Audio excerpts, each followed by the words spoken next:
ఈ సృష్టిలో సకలము కూడా సజీవులమనబడుతున్న మన కొరకే ఉందని మనకు తెలుసు. అంతే కదండి.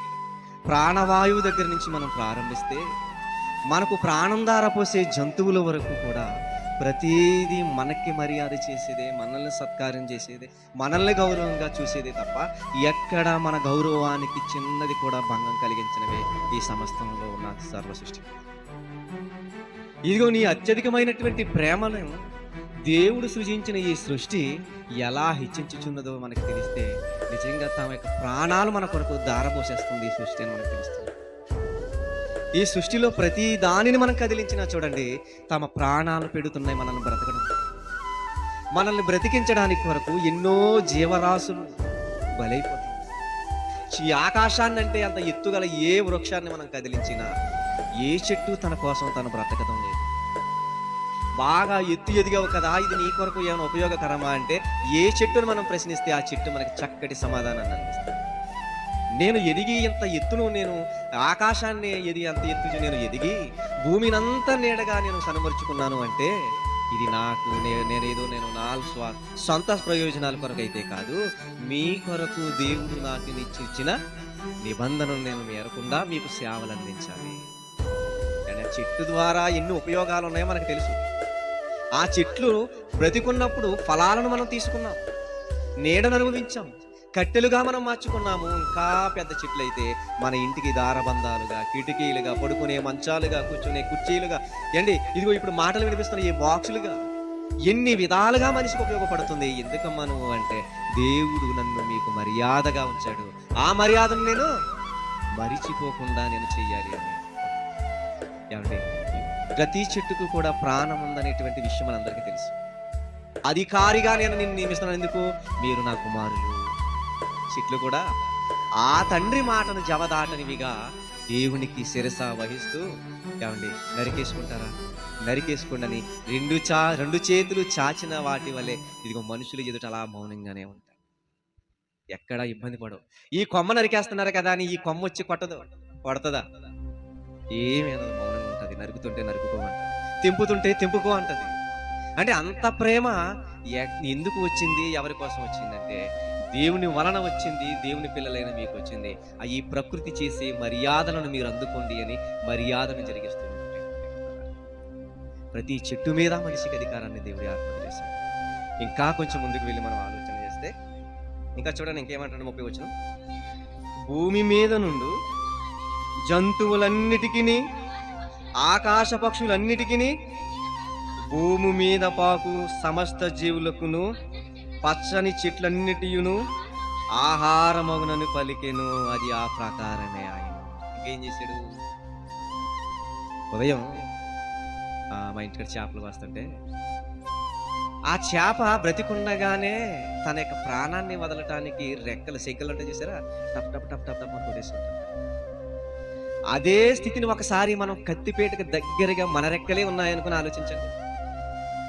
బలవంతంగా నిన్ను పట్టేసుకుని రెక్క పట్టుకుని బ్రతికుండగానే కత్తిపేటకెట్టి కోసేస్తుంటే ఎలా ఉంటుంది పిల్లరా? చాలా బాధాకరం, అంతేనా? కానీ దేవుడు ఇది బాధ అని అనుకోనివ్వట్లేదట. మీకు ఆహారం, నేను చేపలు తిన్నాం, నాకు కోడొద్దు మేకొద్దు అని వదిలేసుకుంటే మీరు ఎలా బ్రతుకుతారు? అంతే కదా. ఇక్కడ చేపకాడే ఇలా ఆలోచిస్తే మార్కెట్లోకి వెళితే ఎన్నో వేల కోళ్ళు ఫారాల దగ్గర మార్కెట్లో కాళ్ళు పీకలకి కట్టి మార్కెట్లో ఇలా వేలాడదీస్తూ ఉంటారు. మేకపోతులు అయితే చట్లు వేలాడదీస్తూ ఉంటారు. అన్నీ నరికేసినవే, ప్రాణహత్య చేసినవే. అర్థమవుతుందా? ఆ మార్కెట్లో ఆ కోళ్లను చూస్తున్నప్పుడు ఎందుకు తన ప్రాణాన్ని విడిచిపెట్టింది? చేపల మార్కెట్లో ఉన్న చేపలు మీ కొరకు ఎందుకు ప్రాణాన్ని ఇస్తున్నవి? తోటకూర, గోంగూర, బచ్చల కూర ఇలాంటి మొక్కలన్నీ తమ ప్రాణాలను ఇచ్చేస్తున్నాయి ఎందుకని? కూరగాయల మార్కెట్లో చూడండి, ఉల్లిపాయలు, టమాటాలు, బెండకాయలు, బీరకాయలు ఎన్ని ఉంటాయి, చక్కగా బేర్చి అమర్చి ఉంటాయి. అన్నీ ఆ చెట్లకు తెంపి తీసుకొచ్చి పెట్టినవే. ఇవన్నీ జీవము కలిగినవి, ప్రాణము కలిగినవి మొక్కలు కూడా, ఈ జీవులు కూడా. ఇవన్నీ దేవుడు చెప్పిన విధంగా తమ ప్రాణాలను ఇవ్వడానికి సిద్ధపడిపోతున్నాయి. పిల్లరా, నా పిల్లలకు నువ్వు ఆహారం అవ్వాలి కూడి. ఇదిగో చేప, నువ్వు నా పిల్లలకు ఆహారంగా మారాలి. ఇదిగో మేక అనువు నా పిల్లలకు ఆహారంగా. ఇదిగో మళ్ళీ చదవండి ఆ మాట.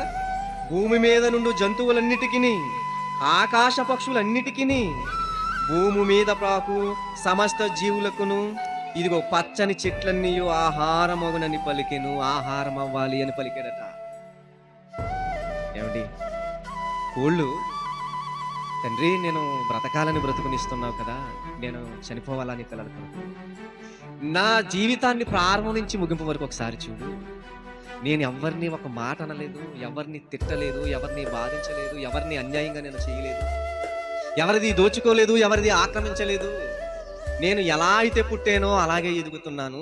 ఏ పాపము చేయని నన్ను ఇదిగో అన్ని పాపాలు చేస్తున్న వారి కొరకు చనిపోమంటావా? దేవుడు ఎవరో తెలుసా? వాళ్ళు మారిపోతారు. నన్ను తెలుసుకుంటే మారిపోతారు, మనసు మార్చేసుకుంటారు. వాళ్ళు మనసు మార్చుకున్న తెల్లంటి కాగితాలు వలె ఉంటారు. నేను వారికి ఆహారం అవుతానని మాట ఇచ్చాను. నువ్వు చచ్చిపోతావా? చచ్చిపోవా? దేవా, నువ్వు నిజంగా నీతిమంతుడవయ్యా, నువ్వు నిజంగా కృపగల దేవుడవయ్యా, నువ్వు నిజంగా ఉన్నతుడవయ్యా. నువ్వు ఇంత హోప్స్ పిల్లల మీద పెట్టుకున్నావు అంటే వాళ్ళ జీవితంలో నీ కొరకు ఎదిగి బ్రతికి చూపిస్తారు, మారి చూపిస్తారు. నువ్వు చేసిన శాసనానికి నా తలని ఇస్తాను, నా పీకి కోసి డబ్బాలో పాడేస్తే గిలగిల గిలగిల కొట్టుకుని చచ్చిపోతాను. ఎందుకు? వాళ్ళ మార్పు కోసం, వాళ్ళు బ్రతకడం కోసం నేను బలైపోతానని ఆ కోడి బలైపోతాను. ఇదిగో చేప ముక్క 2-3 ముక్కలుగా కోసి దాకలో పాడేస్తే నోరు తెరిచి ఇలా ఇలా ఇలా కొట్టుకుని కొట్టుకుని కొట్టుకుని చచ్చిపోతుంది. నిన్ను బ్రతికించడానికి తన ప్రాణాన్ని ఇస్తుంది. గొంతు కోచిన ప్రతి మేక కూడా అరుస్తూ మ్యా మ్యా మ్యా అనుకుంటా తన ప్రాణాన్ని వదిలిపెట్టేస్తుంది. ఎందుకంటే నిన్ను తనలా మార్చాలి. ఏమండి, మేకలు కానివ్వండి, కోళ్ళు కానివ్వండి, చేపలు కానివ్వండి, ఏదైనా అన్యాయం చేసిందని పుకారు కానీ, అన్యాయస్తులు కానీ అన్యాయం చేసేవిగా ఉన్నాయని ఎక్కడైనా మనం చూడగలమా? ఇదిగో ఈ మేక వెళ్ళి ఆ మేక పోతు తినే ఆహారాన్ని దొంగిలించింది అనే మాటలు ఎక్కడైనా విన్నాం మనం? పెడితే తింటాయి, ఎక్కడ పెడితే అక్కడ ఉంటాయి, ఎక్కడ తీసుకెళ్తే అక్కడ వెళ్ళిపోతూ ఉంటాయి.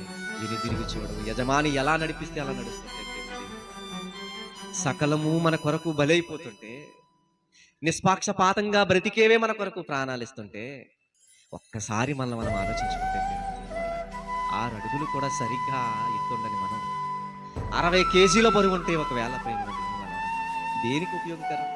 ఆ పరలోకమందున్న ఆయన మన కొరకు ఎన్నో ఆశలు పెట్టేసుకున్నాడట. నా పిల్లలు, నా కుమార్తెలు నన్ను తలుచుకునేవారు, నన్ను ఆరాధించేవారు, నేనంటే ఆసక్తి చూపించేవారు అని ఆ దేవుడు అన్ని కాదు ప్రేమన దేవుని వల్లారా, మహాసముద్రపు అంచునున్నటువంటి ఇసుక రేణువుల వల్లే ఎన్ని రేణువులు ఉంటాయో లెక్కించలేనన్ని ఆ ఆలోచనలు, అన్ని ప్రేమ, అన్ని కోరికలు కలిగి మన మీద బ్రతుకు. లెక్కింప సఖ్యము కానీ తల వెంట్రుకలు ఎన్ని ఉంటాయో మనకు తెలియవు, కానీ దేవుడు అన్ని ఆశలు మన మీద పెట్టుకుని ఉన్నాడట. ప్రేమ దేవుడు రోజుకు ఒక్కటి మనం నెరవేర్చగలుగుతున్నాం ఆయన ఇష్టాన్ని. దేవా, విస్తారమైన తల వెంట్రుకలు అన్ని తలంపులు పెట్టుకున్నావు కదా నా మీద. ఇదిగో ఈ రోజుకి నీ కోసం ఒక్క ఆలోచన అయినా నీ కొరకు నేను నిలబెట్టాలనుకుంటున్నాను అనుకోగలం మనం? ఏమండి, రోజుకి కొన్ని కోట్ల కోళ్ళు బలైపోతున్నాయి తెలుసా మీకు? ప్రపంచవ్యాప్తంగా కొన్ని కోట్ల లక్షల కోళ్ళు బలైపోతున్నాయంట లెక్కలు గట్టి ఆలోచిస్తుంటే. ఇన్ని జీవులను పుట్టించి కోట్ల జీవులను చంపేస్తూ మిమ్మల్ని బ్రతికించుకుంటున్నాడట. అంటే మనం బ్రతుకుతున్నామంటే ఎన్నో చచ్చిపోతున్నాయి అక్కడ. మనం అందరం చచ్చిపోతే వాటిని వచ్చి పోషించవలసిన అవసరతే లేదు. కానీ నిన్ను మెయింటెనెన్స్ చెయ్యాలంటే ఎన్నో ప్రాణాలను బలి తీయాలి. నిన్ను బ్రతికించాలి, నిన్ను మెయింటెనెన్స్ చెయ్యాలంటే ఎంతో గాలిని మళ్ళీ రావించాలి, ఎంతో వేడిని రావించాలి, ఎంతో వర్షాన్ని రావించాలి. ఇన్ని చెయ్యాలి అంటే, ఇన్ని ఉండాలంటే నువ్వు బ్రతుకుతావు.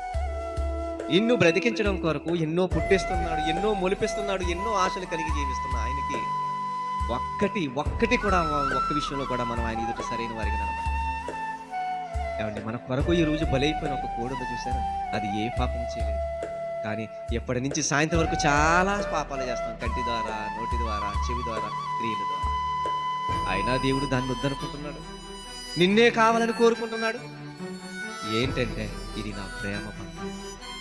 తెలుసుకుంటారేమో, అర్థం చేసుకుంటారేమో, అన్నిటినీ అర్థం చేసుకుంటున్నారు కదా, ప్రతి దానిని తెలుసుకుంటున్నారు కదా. ఇదిగో నా మాట ఎదుటివారిని నొప్పిస్తే సారీ అని చెబుతున్నారు అంటే ఆ మాటలో ఎదుటివారిని నేను బాధించానని అర్థం చేసుకుని వెళ్ళి మరీ సారీ చెప్తున్నారు కదా. అలాగే ఏదో ఒకసారి నన్ను తెలుసుకుంటారు, అర్థం చేసుకుంటారు. తండ్రి, నేను నీ ఎదుట నేను బ్రతుకుతానయ్యా అని మాటించి ఇదిగో నిష్పక్షపాతముగా నేను బ్రతుకుతాను అని నాకు మాట ఇచ్చి బ్రతుకుతారేమో అని. కానీ అలాంటి ఆలోచన మనకి ఏమన్నాయి లేవు. అలాంటి ఆలోచనలు లేవు కదా. ఆయన ఉన్నాడు, మనల్ని చూస్తున్నాడు, మనల్ని పెంచి పోషించే పోషకుడు అని మరిచిపోయాం ప్రేమ.